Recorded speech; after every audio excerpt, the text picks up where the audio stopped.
Good evening from my world and good afternoon from Michelle's world, who is my guest, who I will introduce in a minute because I tend to forget to introduce myself because I am so excited. I am so excited. I'm very excited on Wednesday nights where I'm usually streaming live Tuesday or Wednesday nights. Each week we have been live. This March will be going on 6 years. I am just one blessed human being, but enough about me. So my name is Dr. Tovah Goldfine, and this is TMS Roundtable Recovery. I am here with an amazing guest who I just met, and now you are all going to meet her. Michelle M. May, I love that name, is an ISTDP psychotherapist, and a lot of you know from my our time with Rose, who was an outstanding ISTDP therapist. She was really, she was flying the flag. And we had a lot of amazing guests over the last 5 years in the profession. But Michelle also healed chronic headaches and has an outstanding story to share with us. And she also, hold up your book, Michelle M. May, I love that name, wrote an amazing book. Not only is it a fabulous cover, but I'm fascinated about what we couldn't tell our therapist. It's like, tell us now. So in the meantime, you all know how I do this show. I like to start from the beginning, and then I go like soup to nuts. I want a timeline of, because not only are you an author and a smart and beautiful psychotherapist, you also healed chronic headaches with some strange names, like very bizarre headaches. And you are living a quality life, symptom free, maybe occasionally get a headache, but you probably always know what's going on when your body's speaking to you. So really you're blessing my studio, and I'm so happy to be sitting next to you, women in black, tonight and this afternoon. Welcome, Michelle and May. Thank you so much, Tovah. I have been watching TMS Roundtable and just tracking you since I can remember, and I'm so excited to finally be here because really this has been something I've had my eye on for a while. Great. So my headache journey started when I was 22 years old. And I had graduated from the University of Michigan, been out for just a couple of months. And I was actually, it feels very strange to say, but I was actually an IT consultant. And I thought my plan was, go into consulting, get your MBA, and then become a therapist. Just a really... So you always wanted to be a therapist. I did, yeah. Since I was 19, I knew it was like, that's my dream job. That's where I can see myself. And then, unfortunately, I got some other thoughts in my head about business and all of that and kind of tried to force myself into that position, but realized very quickly it was not for me. So I woke up in the middle of the night. I will never forget the date. It's almost actually this time of year in 2007 with a headache that was the worst headache I had ever had. And it did not go away until 2013. And when I say it wouldn't go away, I really mean it was constant. A lot of people cannot understand the concept of chronic pain. It was not a minute that went by where I didn't have this headache. And so, of course, do what anyone would do. Try the Advils, try the over-the-counters, eventually went to the doctor. Eventually got the MRIs, nothing was showing up, trying different medications, nothing. And then about a year into it, I was prescribed opioids. And it was the first medication I had been on where my body, like my headache went from like a daily 7 or 8 on a pain scale of 0 to 10, 10 being the highest, to like a 2 to a 4. And so it was actually this gift. And a lot of people don't often talk about like the gift of opioids, right? But for me, this was one of the only ways. Wow. Yeah. And it allowed me to, quit my job, apply to graduate schools, go to graduate school, become a therapist. So without opioids, I honestly don't know what I would have done, because the chronic pain is so debilitating. I mean, it's very hard to live like that. But in 2010, I met a doctor that could do these surgeries where he can actually, what he thought was that the cranial nerves surrounding my skull, he thought those were impacted. And so we did a ton of surgeries, actually, at least 6, with multiple incisions each time, all around my head. If you were to shave my head, which part of it was shaved for one of these, you just see it's like a war zone, just everywhere. Wow. And he decompressed the nerves, so we left room around them, hoping that that would help. It didn't. So the next move was to cut them, which is one reason I like permanently, I can't actually frown. Like this is as good of a frown I can do, because those nerves were cut. And after that, I experienced a slight amount of relief, which meant at least a little bit of my headaches were coming from the peripheral nerves, but I was still in chronic debilitating pain, taking opioids. And then in 2013, so 3 years later, I'm just saying at this point, you're like, I have a physical problem. I have compressed nerves from whatever reason. yes, Not yes, thinking anything psychological. You're correct, thinking it's physical. I'm getting relief. exactly.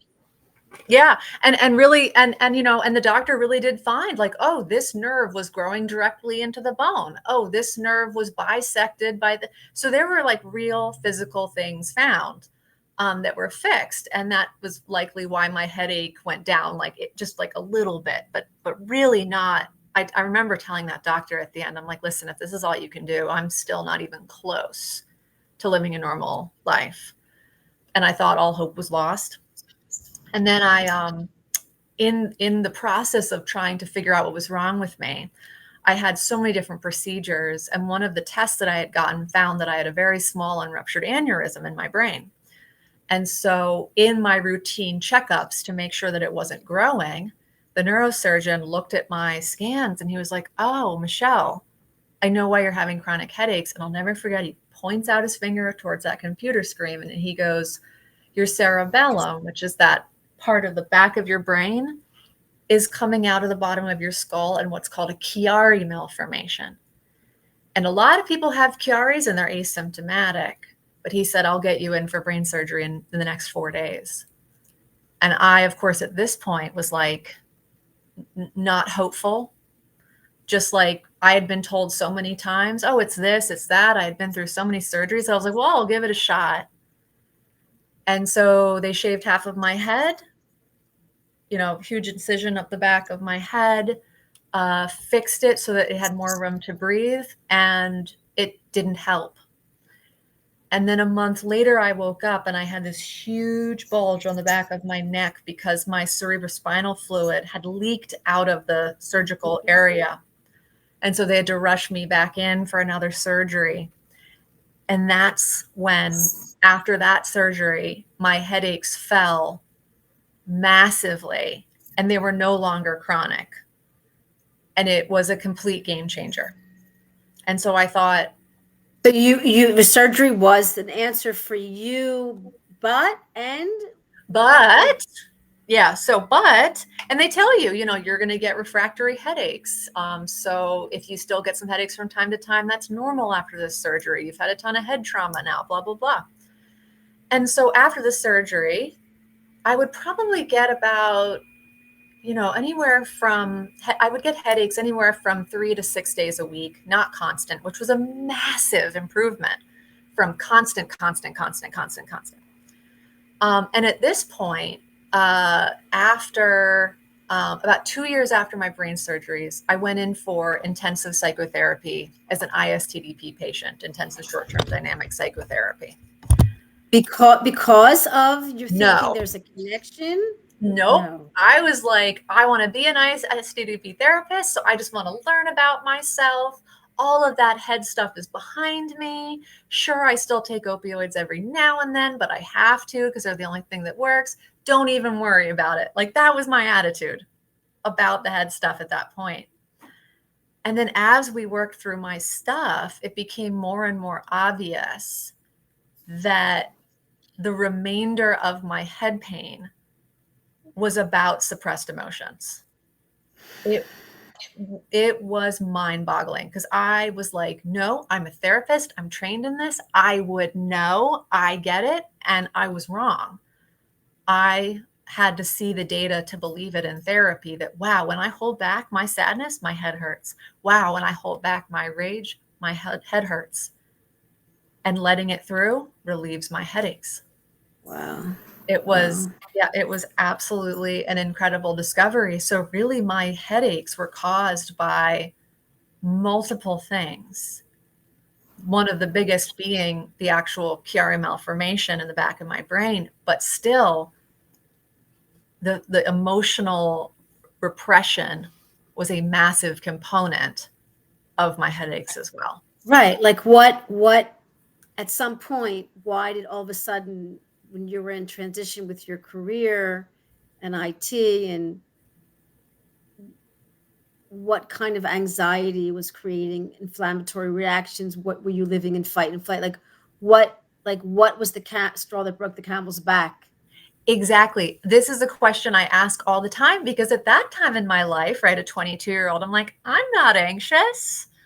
And of course, I was highly anxious. I just had no idea.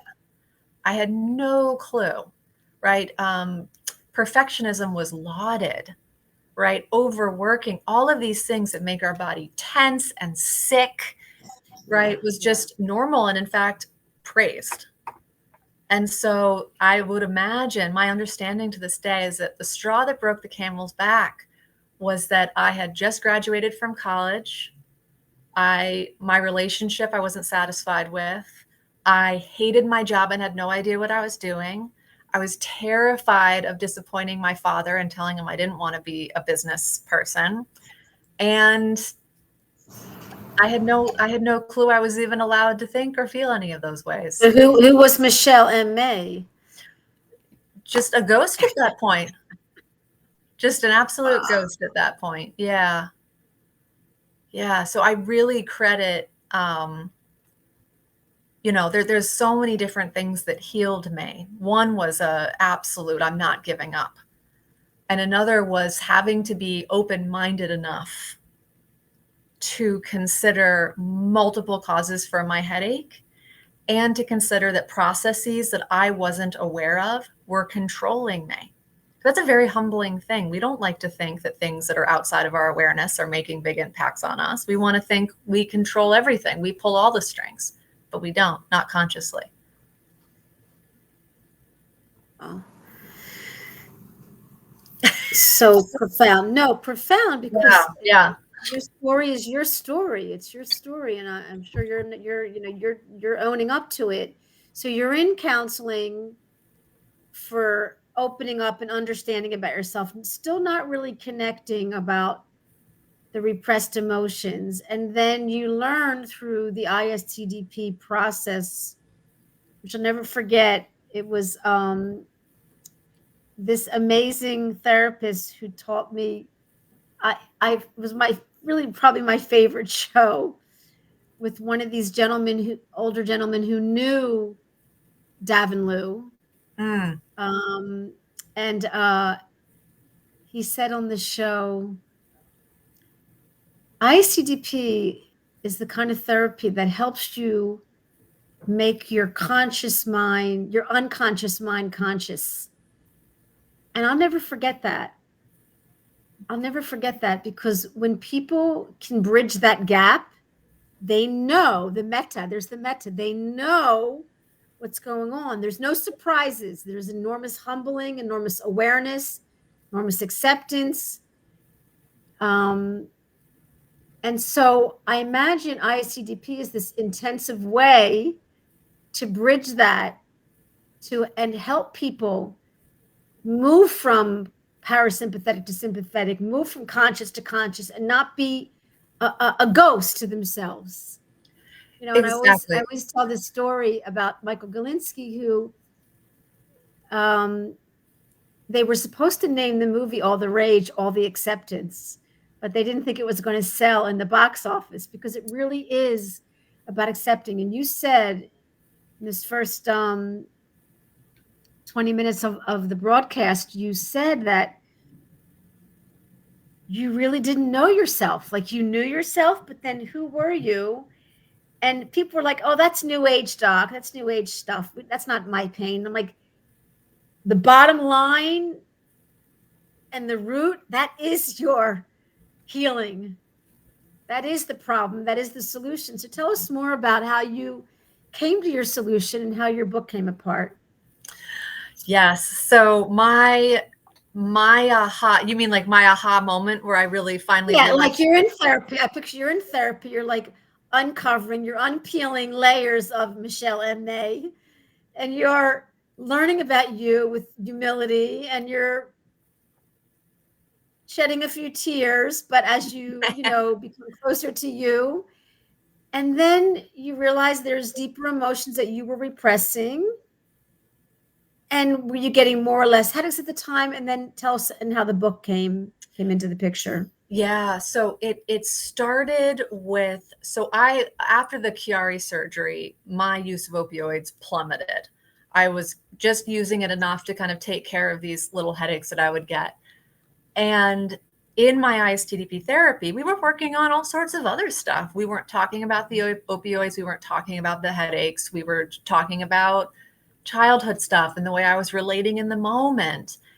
And I was learning so much. But another key interesting piece here is that I then also went to something called a Zentensive, which is a Zen, what's called a Zen sesshin, basically a meditation retreat in Zen Buddhism, led by a Zen Roshi, like a Zen priest, who is also an ISTDP therapist. Oh my goodness! Oh, what's his name? It's Lawson Sachter. Do you know Lawson Sachter? Yes. Who is just absolutely amazing. And so I do 2 of these retreats. And after the first one, I find, because my rule is I don't get to take an opioid if I don't have a headache, right? It's like, if I have a headache, I can take one, but don't get weird with these opioids. Don't misuse them. So after this Zentensive, I find that I don't need a medication for, I think it was something like 2 to 3 weeks after, which was unheard of. And I was like, wait a minute, that's not adding up. Something's weird. And so I remember going to my ISTDP therapist and being like, you won't believe this. Because of this, I'm willing to start entertaining that there's something funny going on here with these remaining headaches. Wow. And I'm sure he was elated, because I had been so resistant. I was mad at him when he would, when he would suggest that there was a connection between my emotions and my headaches. Wow. Him. You don't understand. And this is such a common thing with people with chronic pain, when, the therapist suggests that it has something to do with psychological processes. And I was one of them. And so thankfully, though, we saw the data. So I said, I'm willing, I'm ready to try to be open-minded about my headaches. And I think I was in the middle of exploring my anger towards one of my parents. And I had anger in my arms, and all of a sudden resistance kicked in, and I pulled back, like I tried to get the anger out of me. And my head pain shot up. And I looked at my therapist and I was like, oh my God, my headache just came on really, really strong. And he said, okay, well, let's try to get the anger back in your body and see what happens. We got the anger back in my body, head pain gone. And then I had to witness that, though, because I was so skeptical. I had to witness that at least 3 or 4 more times with anger and sadness. It wasn't just anger, it was sadness too, to realize, oh my goodness. But it went even further, because a lot of getting into anger is also helping us get into our healthy guilt. And this was a turning point for me. I was in session and I realized that there was guilt about my anger, and I was heading towards my guilt, and I had this thought in my head, and the thought was the following. It was, if I feel my healthy guilt, I won't get to have my Percocet anymore. I won't get to have my opioids anymore. And all of a sudden I was like, oh my gosh, I now know that my body has learned also to give me headaches so that I can take my opioids, which comfort me and make me feel better. I know. So and then as soon as that thought came up in my mind, I have not taken an opioid since. That was like the, and so, yep, then opioids out of my life. I watched my head pain do all sorts of interesting things after that. You weren't scared of it? I was not scared of it, but I was devastated to say goodbye to opioids. Devastated, because these were like, this was like my mommy, right? They had helped me. It was the, I had emotion, I had pain. Oh, that little round white pill was my, wow. and so when Comfort. I realized, yeah, oh, such comfort. It helped me so much. But in that moment, I learned that my relationship to opioids had changed. It had gone from a true lifesaver to something that was actually helping me hide in a way that was no longer serving me. It was helping me hide my anger, helping me hide my anxiety, helping me hide the fact that I wasn't perfect, helping me hide the fact that I had anger and all of this humanity in me. And I realized I can no longer take this medication. Even if I have a headache, I can't do it. Yeah. It's a very fine line that we talk about with clients, especially in the TMS world. We want I want people to be out of pain. I want people to get out of pain, but I want them to understand the cause of their problem and the cause of their pain. And so in certain situations, people can literally take something, reduce their sensations, and still work on the cause. But your situation's a little bit gray. Very gray. Because so I think you have to have, because it's about a relationship with the pain, the sensations, and a relationship with, so wait, I'm losing my thought because it's, so I'm going to stop right here. So continue, say that again about how, say it again. Yep. So my headaches had multiple causes. I'm just going to kind of back up even more.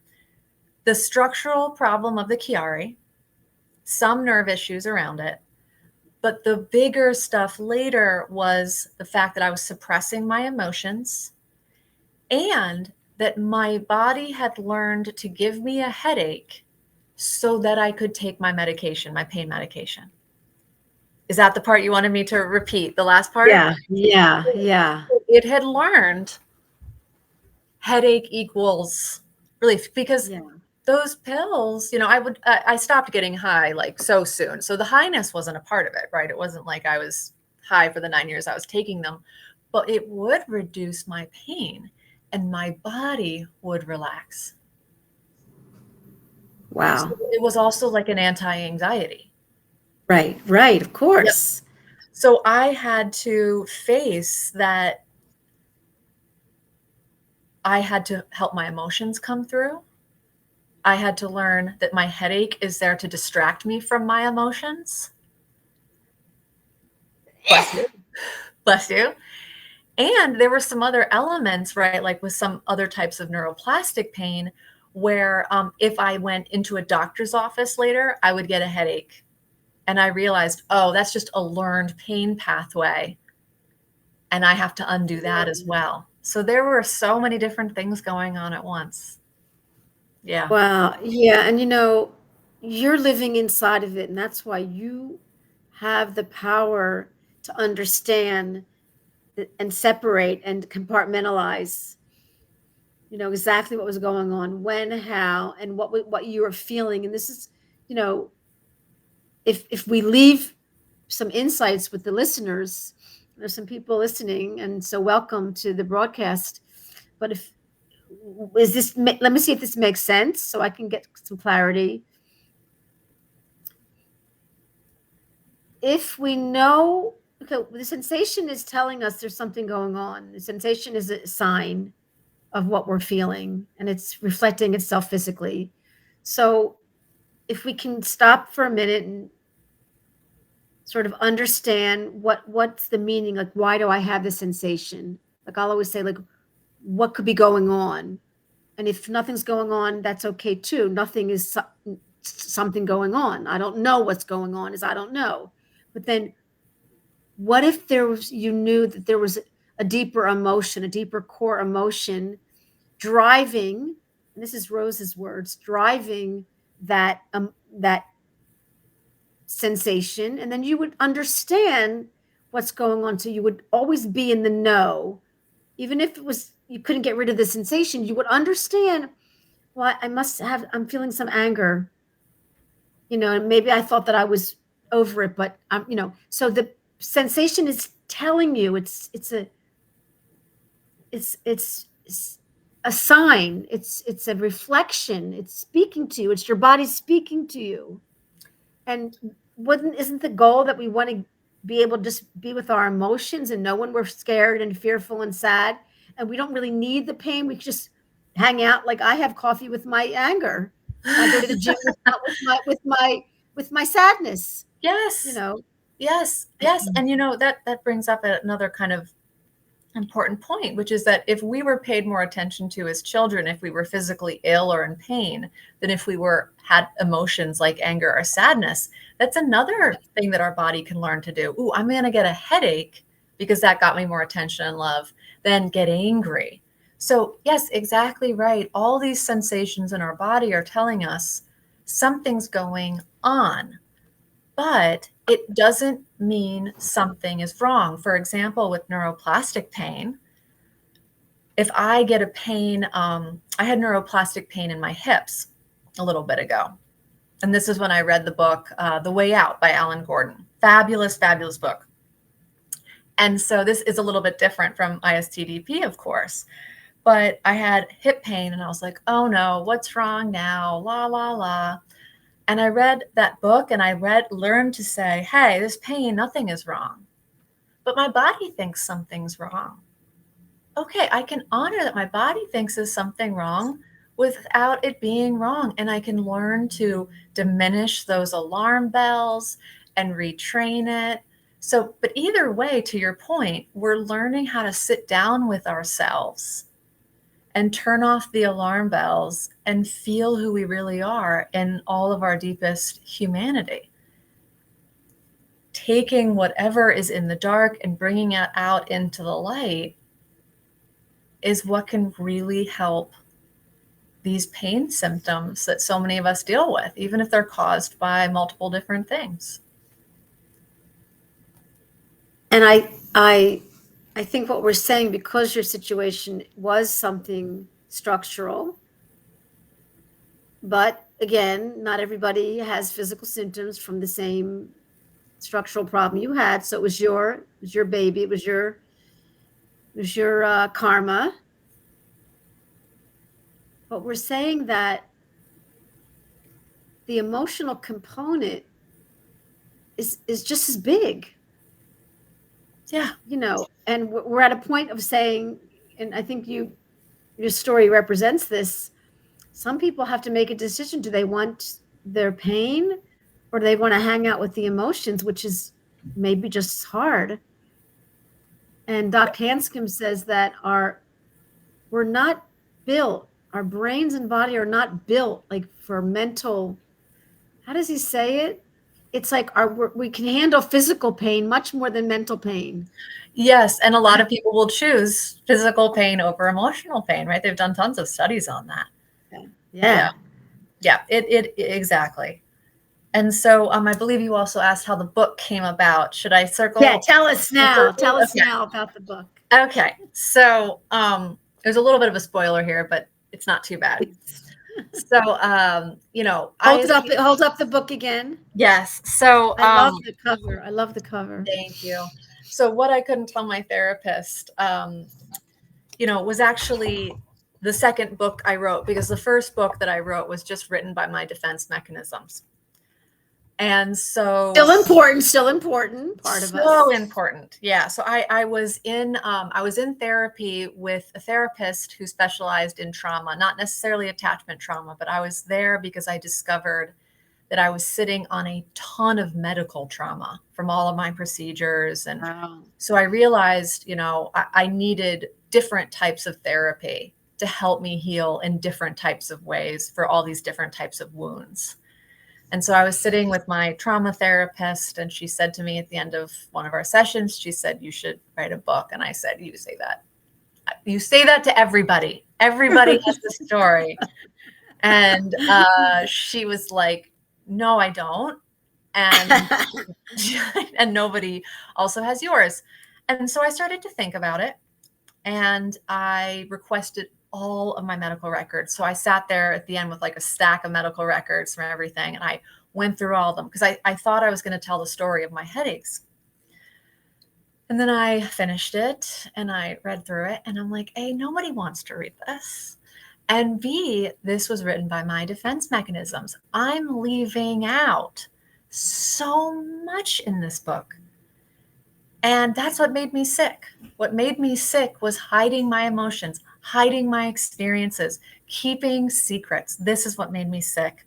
I have to rewrite this. And I'll never forget this moment. At that point, I just remember breaking into a sweat. And I remember having to, like, every time I would write, I would take tissues and I would like shove them in my arm. I was just like, it was like my whole body was like, I can't believe you're doing this. And Oh my God. yes. And so I rewrote the book, and I realized that the book cannot be about me. The book has to be about we. And so I thought about two of my patients who would be willing to be in the book and have their stories interwoven with mine, so that people could really experience the we-ness of what we do to ourselves to be connected and loved, and how we do violence to ourselves and learn how to lie to ourselves about who we are and what we have inside, so that we can stay connected to those that we love. And so then I finally told my real story, which, involved things that I had been through that would make certain defense mechanisms develop, so that people could really see, the truth of how these things form and the truth of how we heal. So yeah, bringing people right into the intensive dynamic therapy room. So that's how it came about. No, it was a big switch. Yes, it was a big Look switch. look in the mirror Mm-hmm. at your book. Look at your words, which also they were true words. They were true happenings. They were true incidents, true experiences in the first part. And then you were like, no, I'm uncovering this, because it was like a therapeutic process to write your book. It was. It was. To write the book, I had to then also go on and confront other defense mechanisms that I had yet to confront in any of my other therapies. Right. So defense mechanisms like, I'm not allowed to share my story. I'm not allowed to have my, I had a lot of performance anxiety, a lot of, am I even allowed to be in the spotlight? Can I do that? Who am I? All these types of new defense mechanisms came about through the writing of the book. So yeah, we could really call this book kind of my fourth or fifth therapist in this whole healing journey. But, for anyone listening who's trying to heal from pain, do not be afraid to unleash an entire team of helpers. And on that team might also be your creative pursuits, like writing this book. Yeah. Well, each of the emotions are such a big part of us. And it was Rose who also taught me, if and after years of my own therapeutic process and, 30 something years of being in practice, when I met Rose, like that, there's no negative emotions. Like, they're not negative at all. They're important. We need anger. We need fear. We need shame. Need. Yeah. I mean, and it was another amazing ISTP therapist from Australia, Dr. David, somebody told me his definition of guilt. Beautiful, man. Guilt is the sign of the goodness of who you are, or something like that. And it was exactly profound. Yeah, guilt simply, healthy guilt, I should say, says that simply we love and we're human. And guilt is one of the most misunderstood emotions in the entire world, because we think guilt means punish. We think guilt means hide. We think guilt means I'm bad. We think guilt means all these things. But really, true guilt is I love, I am human, and I am sorry. And it's a moving towards, it's a healing force. It's incredibly painful, but it is a healing force. Yeah, and you know, nice people, good people, kind people, vulnerable people, sensitive people feel guilty because they're good. They want the good, they want the best. Even if it means codependent, they want the best, they want to do the best, and they feel so it's a deep, deep feeling. And again, the awareness of all these feelings is what we're asking ourselves. Exactly, because even those people that might not do good things and might not seem sensitive or vulnerable, they have guilt too. They have that good, healthy guilt. It's just buried underneath all of these defense mechanisms and anxiety that they were required to develop based on the pain they experienced growing up. So it's like, I am a believer that almost every single human being on this planet has guilt inside. It's just a matter of what's covering it up and how can we help them access this core, beautiful, healthy emotion so that they can also start to learn, I am just a normal person with all the good and the bad inside of me, and I deserve good things. Well said, Michelle. Well Such said. as, sorry to cut you off. I was just thinking too, please, right? Please interrupt. Please interrupt me. Because one of the things we can do to ourselves if we think we're bad is to give ourselves pain. None of that's conscious. That's not a conscious. Say that again. Say that again. One of the things we can do to ourselves if we feel like we're not a good person is to give ourselves physical pain, but it's not conscious. We are not consciously doing this. I did not consciously give myself a headache. I gave myself a headache because, for example, I had underlying guilt about my rage towards my mother.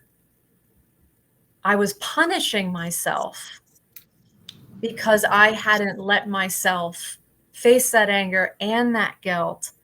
And when I did let myself face that anger and face that guilt, my pain again went through another massive decrease. So a lot of times physical pain is a sign that we feel like we have to punish ourselves for crimes that we probably never even committed. And that's where certain types of therapy can be especially helpful for us to address that and to get to the source of the pain. Wow. That's why ISTDP is very profound. Very, very profound. Yeah.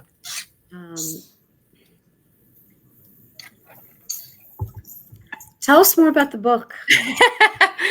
So you had mentioned the title earlier, and it is a question that I get a lot. What does it mean? What couldn't you tell your therapist?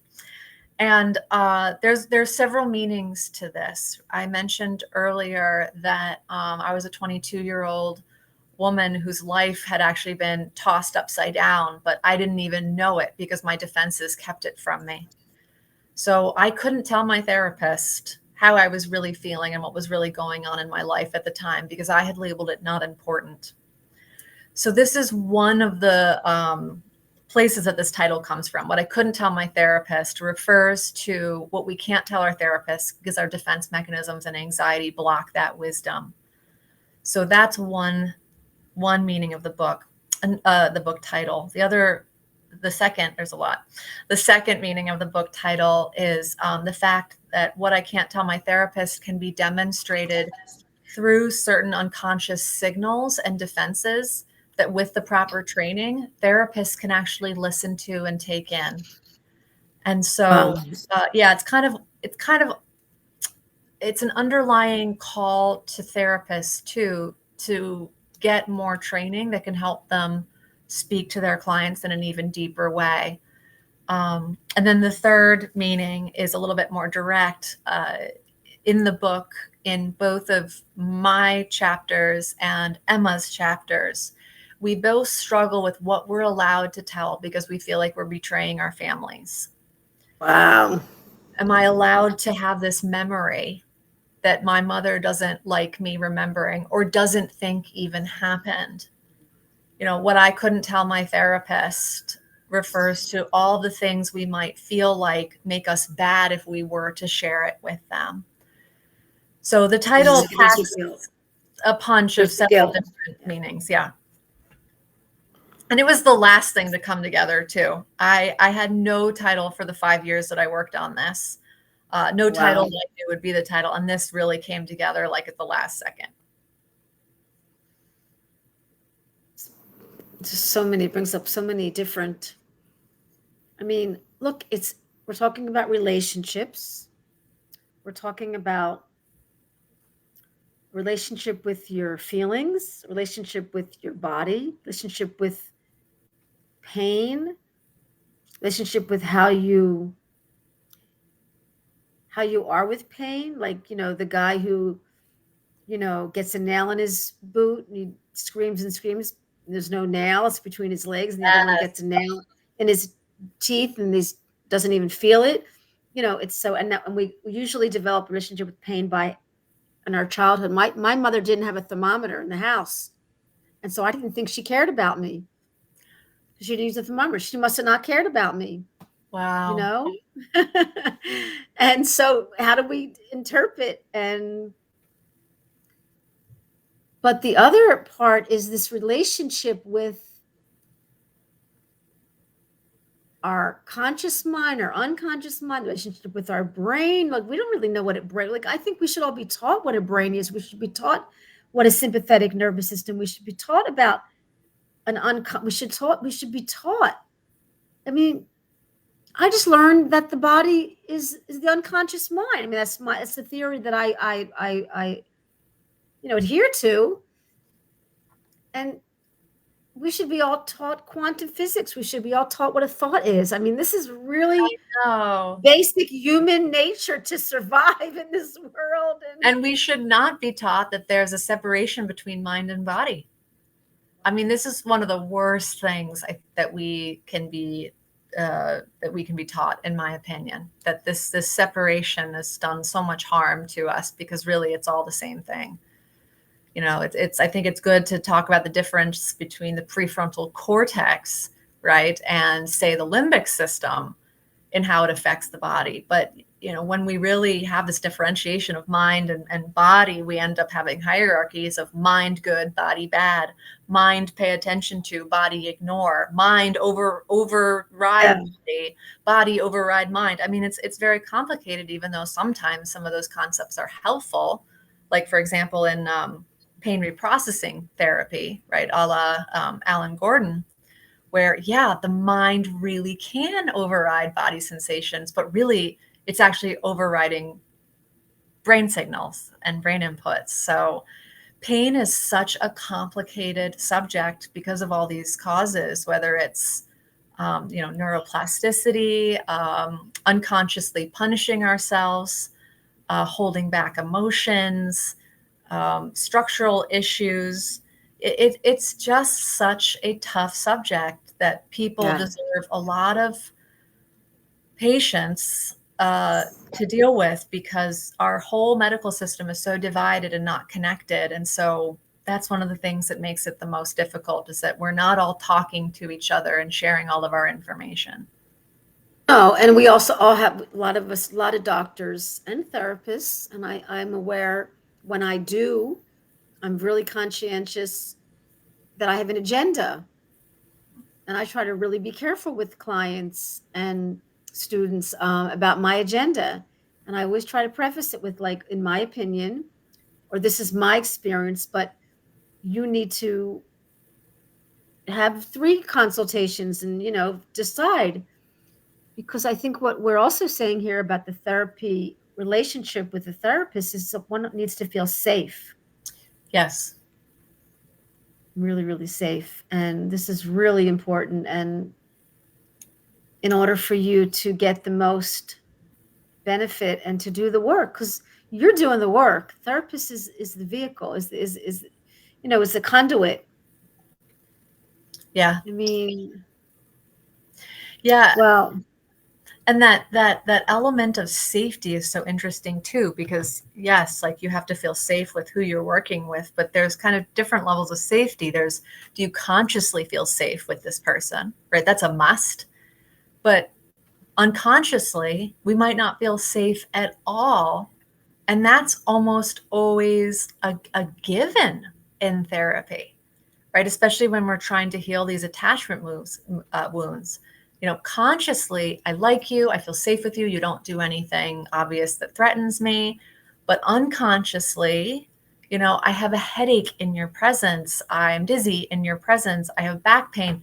So it's such a complicated thing of what safety really means, because it can be there or not be there on all these different levels. And most pain processes, we're always talking about unconscious processes.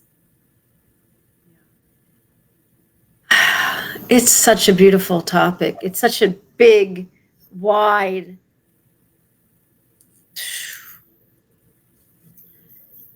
And what about the therapist that we make our parent, or that we give our power to? And this is about the medical system. I mean, we trust our doctor. Doctor is God. The doctor is our father. The doctor will take care of us. I mean, therapists, therapy. I mean, wow. And that love-hate relationship that we might have, and how we have to understand that. And is a therapist a reflection for us, a reflection of us? And this is big. And Yeah. for you to choose even that title for your book speaks a lot of your personal experience, how you were able to uncover, how you were able to get to where you're at, how you were able to really be patient with yourself. I mean, still having headaches, the whole interesting ebb and flow with your opioids. I didn't expect to be talking about that, I but know we didn't talk fascinating. about that at all before. Yeah. Fascinating, especially having, what I'm going to say, somewhat of a healthy relationship with your medication, which is very important.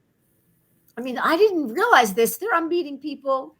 There's even a coach who's dedicated to this particular topic. And I've met a few people who are struggling so much with getting off benzos. This is a big world. This is a world of people.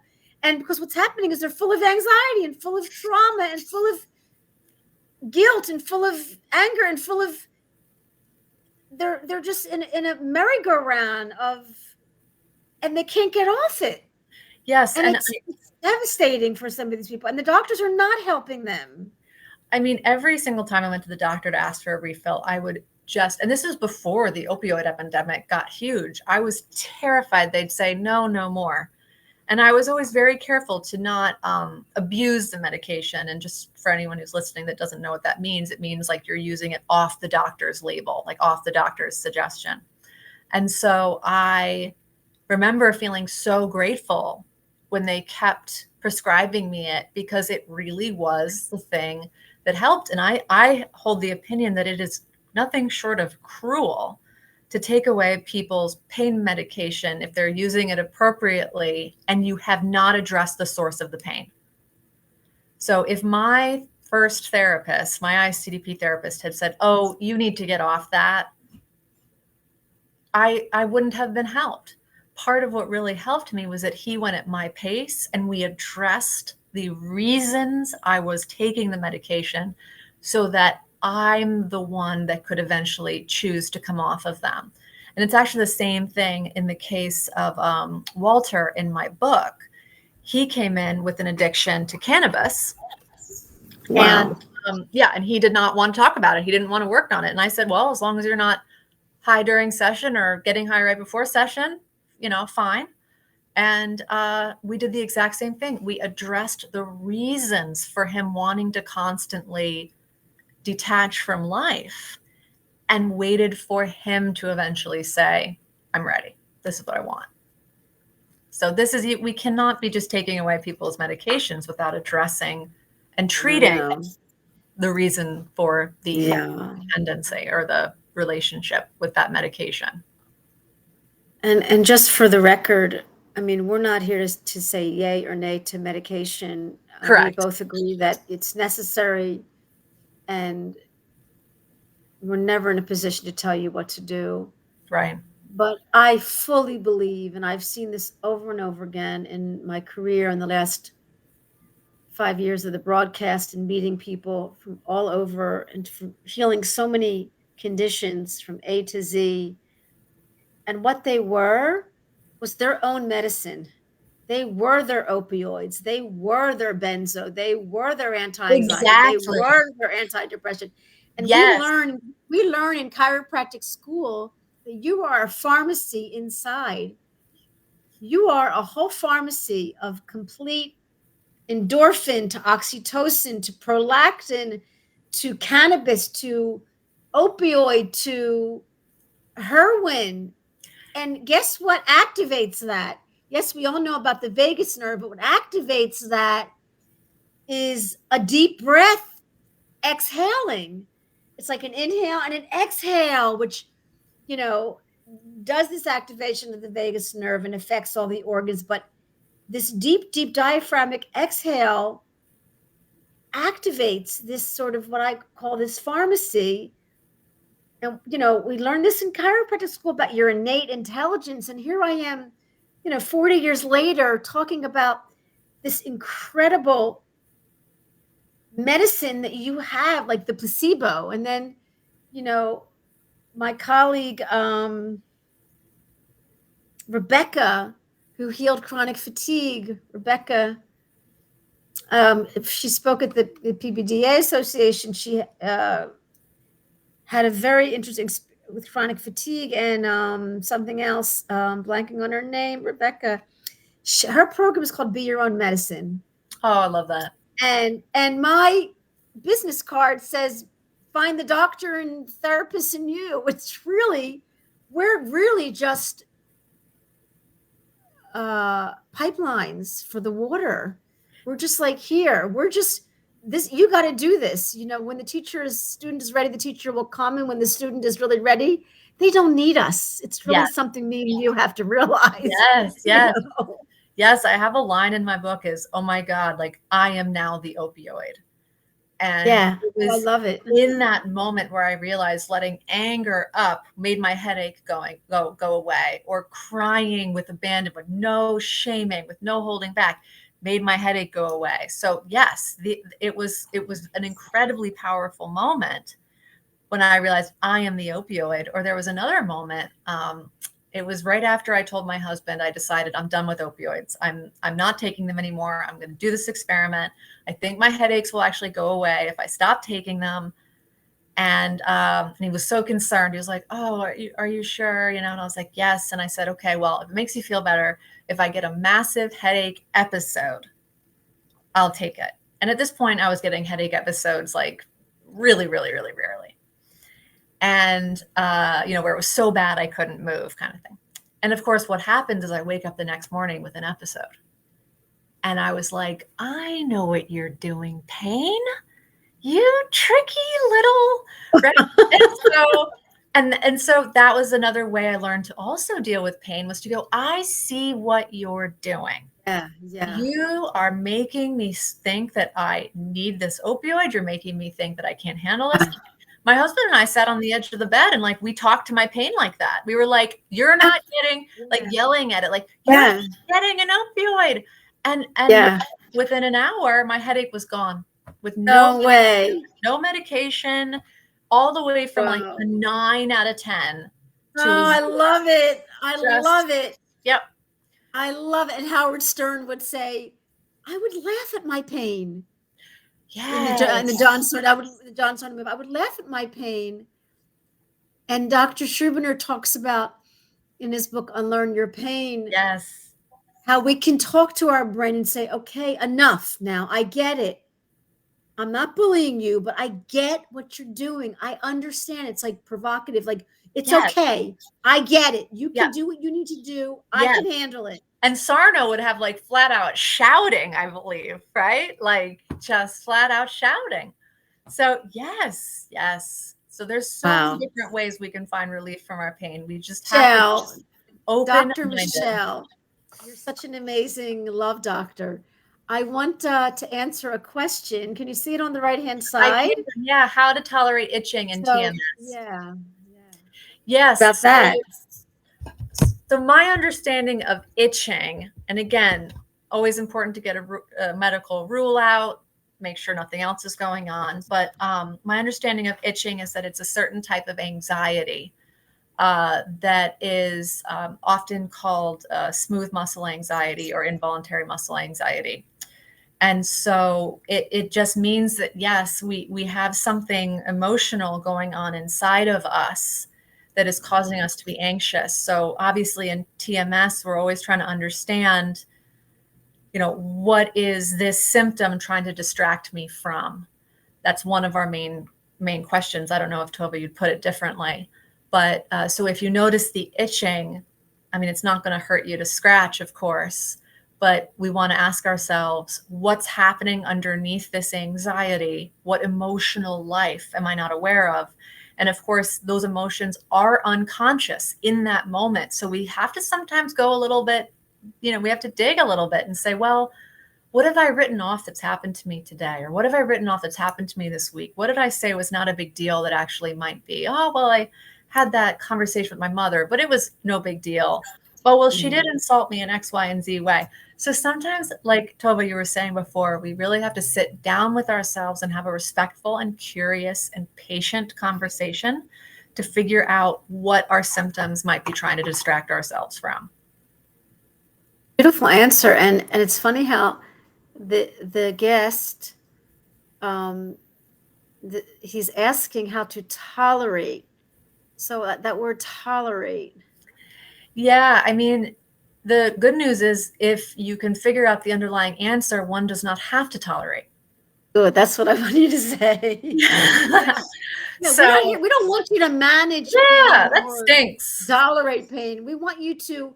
And so I think what you said is you're going to have to be with the itching in a healthier, more calming, more understanding, more compassionate, right? More compassionate way, and sort of ask the itching what it is. Go ahead and scratch it. Do what you need to do, but understand why, where, when, how around the itching, and then when you're done analyzing it, just let it go.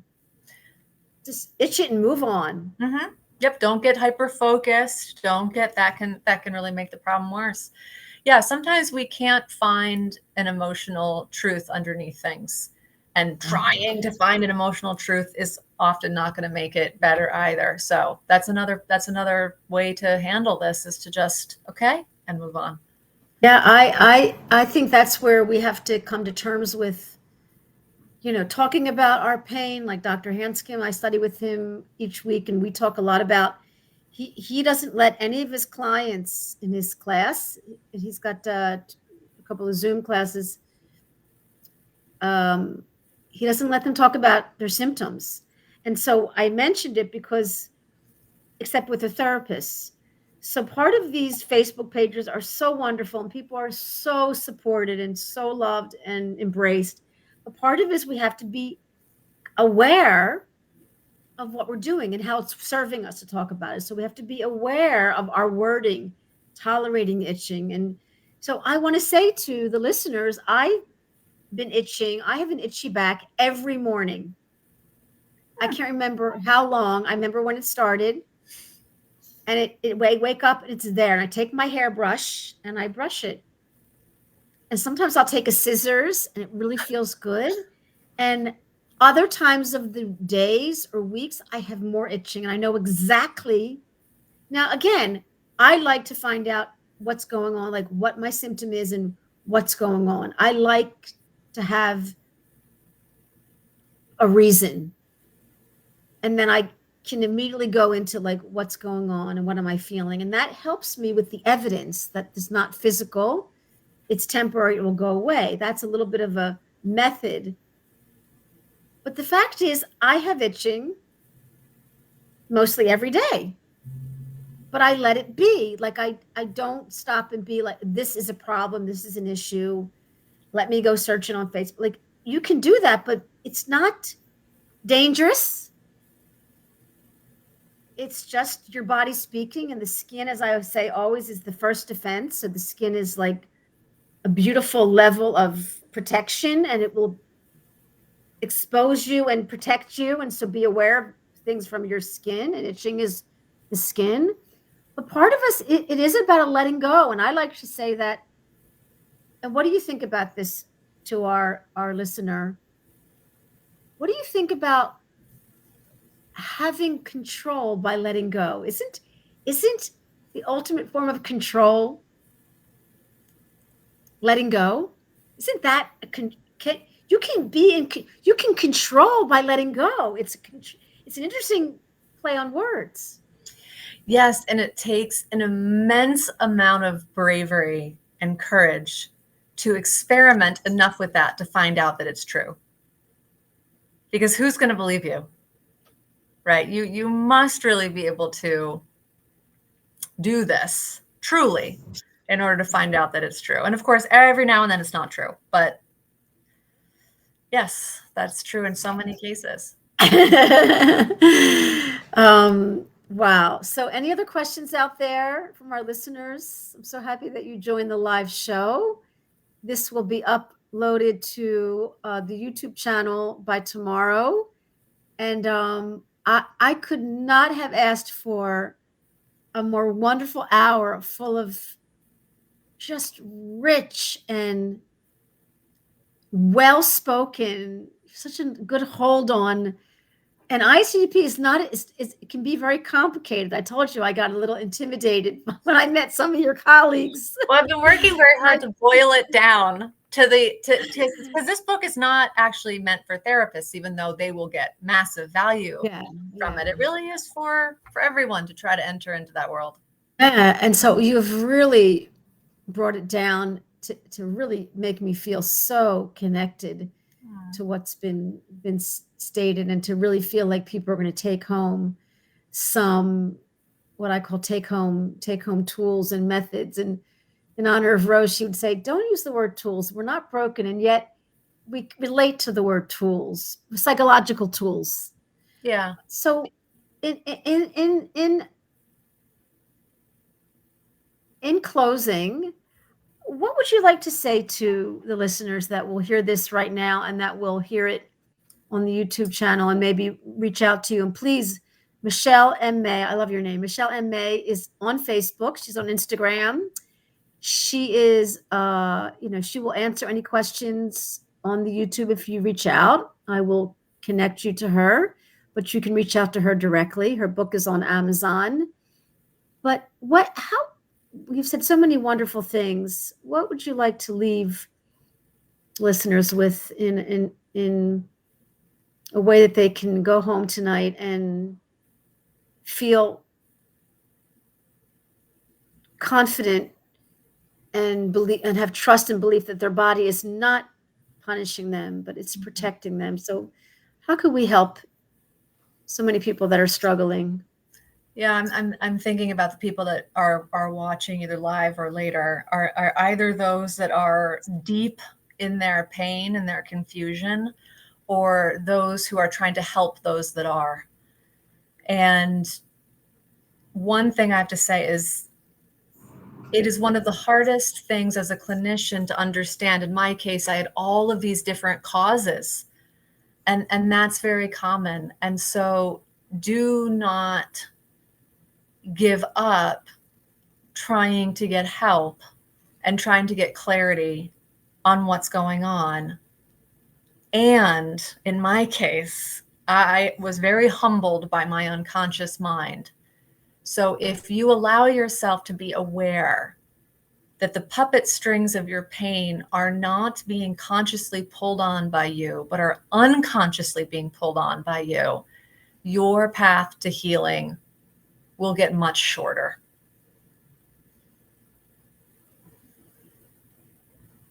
Beautiful.